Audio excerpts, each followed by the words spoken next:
brought up Bill Watts' name, what did you think of that infamous run? I stayed as far away from Bill Watts as I could when he was there. He ruled with an iron fist. His goal was he was brought in there to save money, and rumor is he got a percentage of every dollar he saved. So I didn't want him making money off of saving me. So if if Bill Watts was in that dressing room, I went to that dressing room. And if Bill Watts was out in front by the ring, I went back to the dressing room. I don't want to say I hid, but I'd be lying if I didn't say that. Do you have any stories about him that you may have witnessed from that time?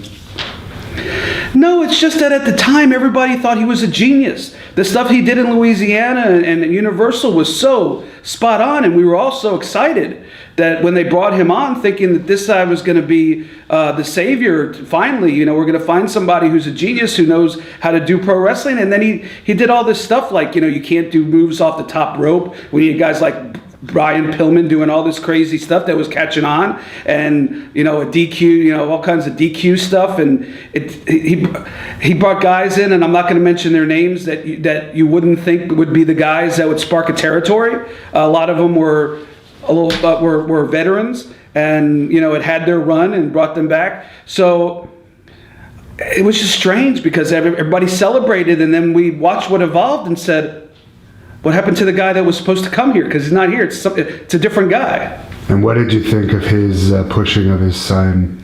Look, Eric was a nice enough guy. He's, in those situations, I don't blame the kids. I blame the father. The father should. I don't know Bill Watts. He probably wouldn't know me if I walked up to him because I hid from him, like I told you. Yeah. But his father knows better. You don't put a kid in that situation. And push him down everybody's throat. I mean, not jumping ahead, but you can see what's going on with Roman Reigns now over the last couple of years and what happens when you try to push someone down your throat. And Roman Reigns has way more, I don't even want to say charisma because Eric was a charismatic guy, but way more experience and talent. And it wasn't that Eric didn't have talent, it's that nobody gave him a chance to learn the talent.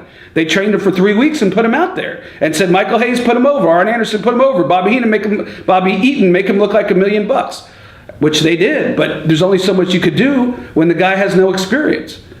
And you mentioned Arn Anderson putting him over. Rick Steiner told us a story about Scott kind of snapping backstage after Arn Anderson had to put Eric Watts over. And I guess Scott confronted Bill Watts and there was a blow up and that led to the Steiners leaving WCW. Were you around for that? I sort of remember the altercation. I believe that was at a worldwide taping, and I was in the ring announcing, so I had just heard about it over the headset. But I normally would have avoided situations like that anyway. But I remember that Scotty left, and then a couple of weeks, 3 weeks later, Rick left that, and I think they went to the WWE after that.